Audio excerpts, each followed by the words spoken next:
That bag of Colombian coffee sitting in your cupboard contains beans that never went through the quality controls you think they did. The roasting date on the package might be months old, despite what the label claims. The coffee was likely shipped in bulk containers where humidity and temperature weren't properly controlled. The marketing tells you it's premium Colombian coffee, sourced from family farms. The reality is industrial coffee processing designed to maximize profit while cutting every corner possible. Americans spend over $30 billion per year on coffee. Most of that goes to brands using deceptive marketing and questionable sourcing practices. I've spent weeks investigating Colombian coffee brands sold in America, speaking to coffee importers, analyzing sourcing claims, and testing products for freshness and quality. What I've discovered will make you reconsider every bag of coffee you buy. Some of these brands are using marketing deception that would shock you. Some are selling coffee that's months old and claiming it's fresh. By the end of this, you'll know exactly which Colombian coffee brands to avoid and why you should be buying coffee from transparent roasters instead. Number 1, Juan Valdez. And here we are, the worst Colombian coffee brand that Americans buy. Juan Valdez. The brand is the most recognizable Colombian coffee name in the world. The marketing is ubiquitous and powerful. The brand claims to represent Colombian coffee farmers and fair trade practices. The character of Juan Valdez has been the face of Colombian coffee for over 60 years in American advertising. But the modern Juan Valdez product is pure marketing deception disconnected from reality. Juan Valdez was created as a fictional character in 1959 by the National Federation of Coffee Growers of Colombia. The character was designed to represent an ideal Colombian farmer that doesn't actually exist. Juan Valdez is depicted as a humble, hard-working farmer who personally selects and harvests the finest coffee beans. The character represents tradition, quality, and direct connection to the soil. Juan Valdez is now owned by a corporation that uses the brand to sell commodity coffee at premium prices. The connection to actual Colombian farmers is tenuous at best. The character is a marketing tool, not a genuine representation of the supply chain. Juan Valdez's sourcing is opaque, despite the farmer-focused marketing. The company claims to support Colombian farmers and ensure fair prices, but the actual sourcing involves buying from intermediaries and brokers. They don't have direct relationships with most farmers. They don't visit farms or verify quality. They don't know the actual labor conditions or environmental practices. The farmer support narrative is marketing, not reality. The corporation buys bulk coffee from whoever offers the best price through their preferred brokers. The quality of Juan Valdez coffee is disappointing considering the premium pricing. A 12-ounce bag costs $8 to $10, which is expensive for coffee. The actual quality doesn't justify the premium price. When tested, the beans show signs of poor processing and improper storage. The flavor is flat and uninspired. The coffee lacks the complexity and nuance that proper Colombian coffee should have. High-quality Colombian coffee has fruity notes, floral aromatics, and balanced acidity. Juan Valdez coffee is one-dimensional and forgettable. Juan Valdez also uses opaque packaging that allows light and oxygen to degrade the coffee. The bags show the roasting date, but proper packaging would protect the product significantly better. The bags are designed primarily for marketing appeal, with the iconic Juan Valdez branding and imagery. The form follows marketing function, not quality function. The iconic mustached image is what consumers are paying for, not actual coffee quality. The roasting process at Juan Valdez is also inconsistent. The company operates multiple roasting facilities in different locations, with different equipment and processes. This creates significant batch-to-batch variation. Some bags are acceptable, while others are stale and flat. The quality inconsistency is a sign that quality control is minimal or non-existent. A consumer buying Juan Valdez might get a decent cup one month and a disappointing cup the next month. This inconsistency destroys trust. The ultimate deception is that Juan Valdez charges premium prices while buying commodity beans. The brand uses the fictional character and the heritage marketing to justify premium pricing. Consumers pay for the story and the marketing, not for actual quality or verifiable fair trade benefits. The character of Juan Valdez and his mule Conchita represents something that doesn't exist in the actual supply chain. Number 2, Café Cielo Rojo. Café Cielo Rojo is the number 2 best-selling Colombian coffee brand among Americans. The brand has been around since 1933 and carries significant heritage marketing. The label emphasizes 100% Colombian and shows images of family farms. The marketing claims direct sourcing from family farms with fair trade practices. The reality is industrial production at massive scale that doesn't match the heritage positioning.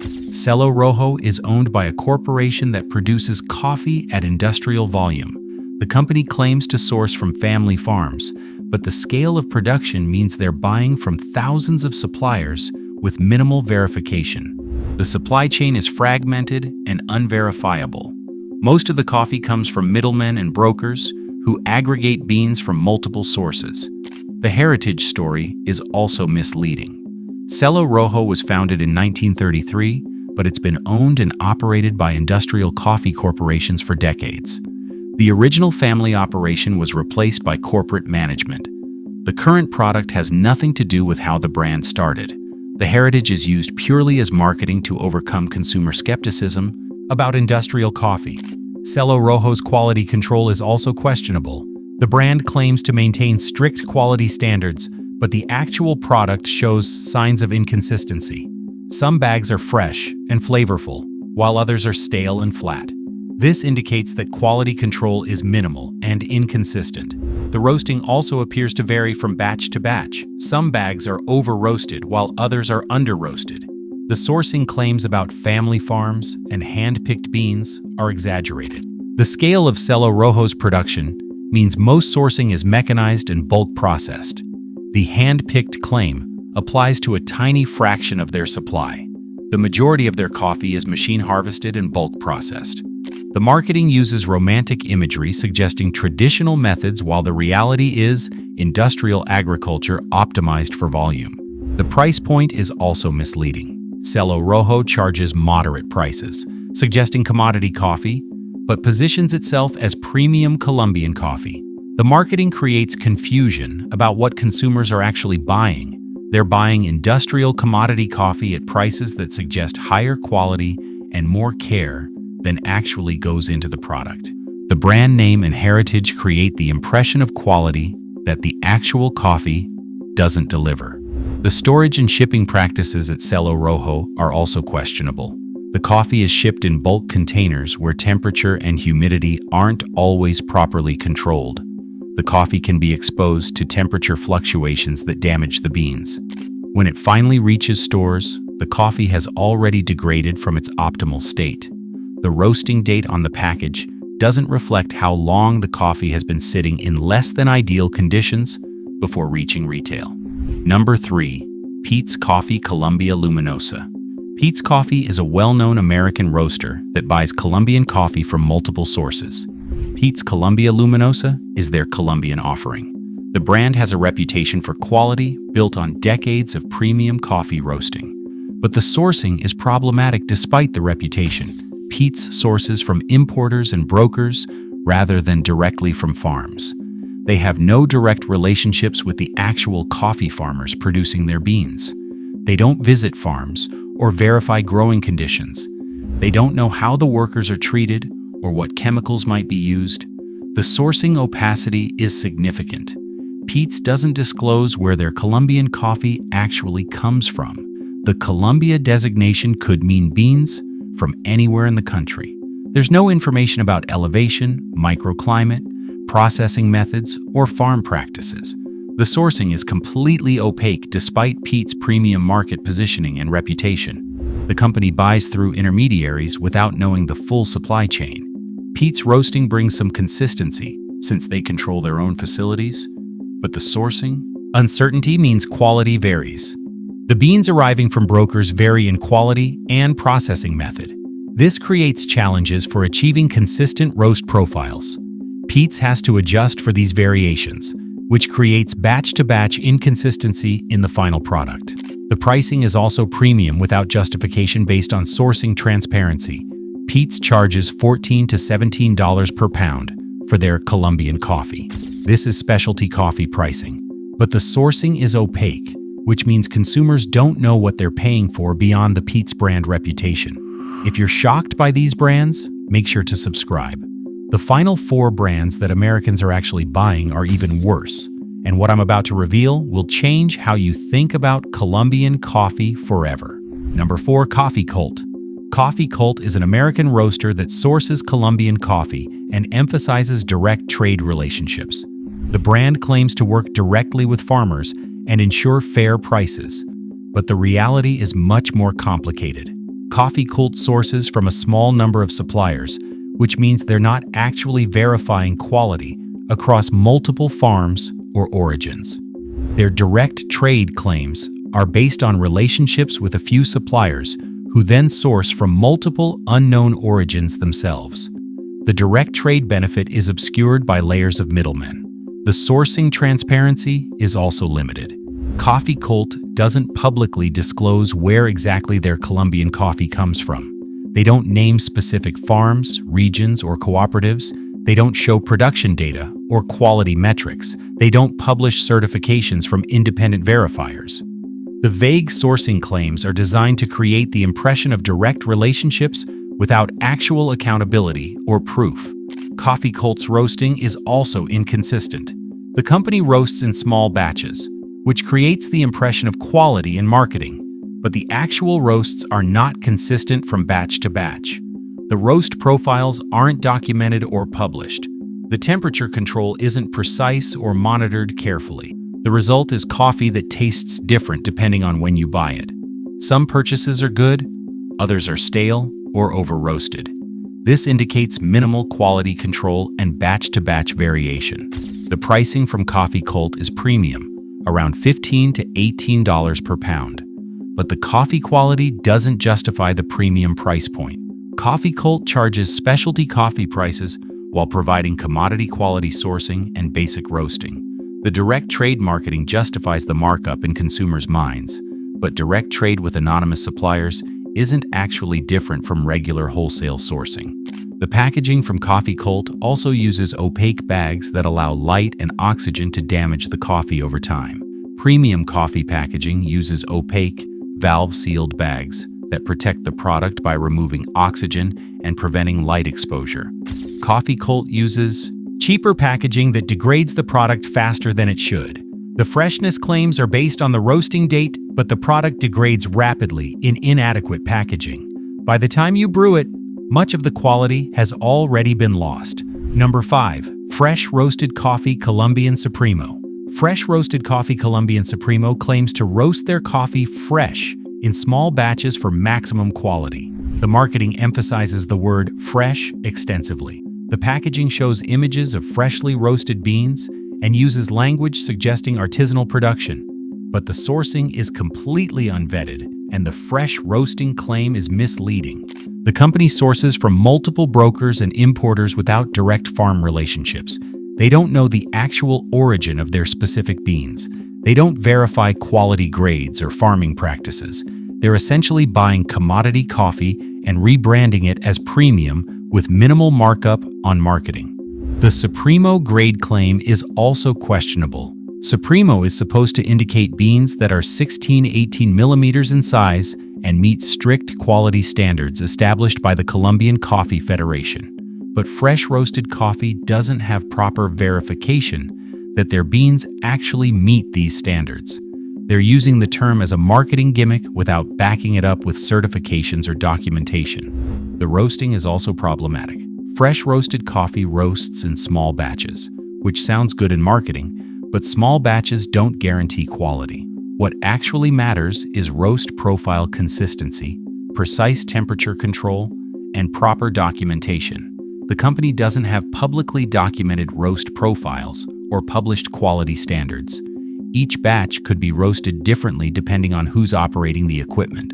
The variation in quality is evident in customer reviews that describe inconsistency between purchases. The freshness claim is completely false. Coffee is roasted and then packaged in bags that allow oxygen to enter through the seal. The bags aren't nitrogen flushed like premium coffee packaging that removes oxygen to preserve freshness. The bags are designed to be cheap and easy to fill, not to protect the product. The coffee begins losing quality immediately after roasting. By the time it reaches stores and then reaches your home, it's already significantly degraded from the fresh roasted state. The roasting date on the package creates the impression of freshness, but the date can be weeks before the consumer actually buys the product. The bag sits in distribution warehouses, in trucks, in supermarkets, and on shelves. Each location exposes the coffee to heat, light, and oxygen exposure. The actual freshness is far lower than the roasting date suggests. The pricing is inflated relative to the quality provided. Fresh roasted coffee charges $12 to $15 per pound, despite buying low-quality commodity beans and using basic processing and roasting. The markup is enormous compared to the actual production cost. All of it is based on marketing deception about freshness and artisanal roasting. The company invests heavily in packaging and marketing language, not in actual quality. Number 6. Café Quindío. Café Quindío is named after the Quindío region of Colombia, which is actually one of the best coffee-growing areas. But the brand abuses this geographic association while sourcing from questionable suppliers. The brand claims to use only Quindío region coffee, but the sourcing is unclear and unverified. Much of what goes into Café Quindío actually comes from other Colombian regions, with lower elevation and poorer growing conditions. The brand uses the prestigious region name without actually sourcing from there. Café Quindío uses cheaper processing methods to reduce costs. The wet processing method is crucial for Colombian coffee quality. Proper wet processing involves fermentation, washing, and careful drying. But Café Quindío cuts corners in the fermentation and washing stages. The beans don't get properly washed, leaving residue that affects flavor negatively. The water used in washing is often reused without proper treatment, contaminating the beans with previous batches' defects. The drying process at Café Quindío is also rushed. Proper coffee drying takes 2 to 3 weeks on raised beds, where beans are turned multiple times daily. Café Quindío rushes the process to weeks, leaving moisture in the beans that causes staleness and creates mold risk. The moisture content in the beans is inconsistent, which means some beans are over-dried while others retain excess moisture. This creates flavor inconsistency and chemical degradation. The brand's marketing emphasizes heritage and tradition, but the actual production is completely industrial. The roasting facility is a massive commercial operation that processes tons of coffee per day. There's no craft involved. The coffee is roasted to a dark level intentionally to hide quality defects. Darker roasts mask the bitter, muddy flavors that result from low-quality beans and improper processing. The darkness creates the impression of boldness when it's actually just burning away what little flavor exists. When I tested Café Quindío against other Colombian brands, the cup quality was significantly inferior. The coffee had a flat, muddy flavor with no complexity or nuance. The acidity was harsh and unpleasant, indicating underdeveloped beans. These are signs of low-quality beans and improper processing. The coffee left a bitter aftertaste that persisted for hours. This indicates stale beans or improper roasting temperatures. Number 7. San Alberto. San Alberto is a lesser-known Colombian coffee brand in America, but it's still widely available in supermarkets. The brand emphasizes Colombian heritage and traditional coffee making, but San Alberto is one of the worst offenders when it comes to sourcing transparency and quality control. San Alberto coffee is produced by a company that sources beans from multiple suppliers across Colombia without proper verification of quality grades. The sourcing is completely opaque. Consumers have no way to know where their specific bag of coffee actually came from or what conditions the beans were grown in. A coffee importer told me, San Alberto buys bulk coffee from middlemen who don't know where the beans ultimately come from. The supply chain is completely broken. There's no traceability, no farm verification, no quality accountability. They're buying whatever is cheap and calling it Colombian coffee. San Alberto's roasting process is industrial and optimized for speed, not quality. The coffee is roasted in large batches where consistency is sacrificed for efficiency. Some beans in the same batch will be over-roasted while others are under-roasted. This creates inconsistent flavor and mouthfeel.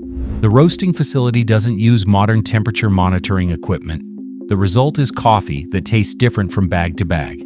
The coffee is also stored improperly before export. San Alberto doesn't use proper humidity and temperature control in their storage facilities.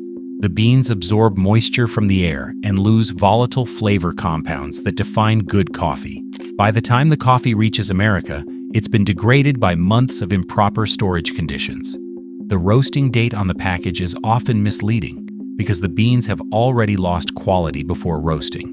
San Alberto's packaging is also problematic. The bags are made from thin material that doesn't protect against light and oxygen. Light exposure causes coffee to become stale and develop rancid flavors. The bags sit on supermarket shelves under fluorescent lights, accelerating degradation. The freshness claim is a lie because the packaging doesn't preserve freshness at all. San Alberto's pricing is deceptive. The brand charges similar prices to legitimate Colombian coffee brands like actual specialty roasters, but the product is significantly lower quality.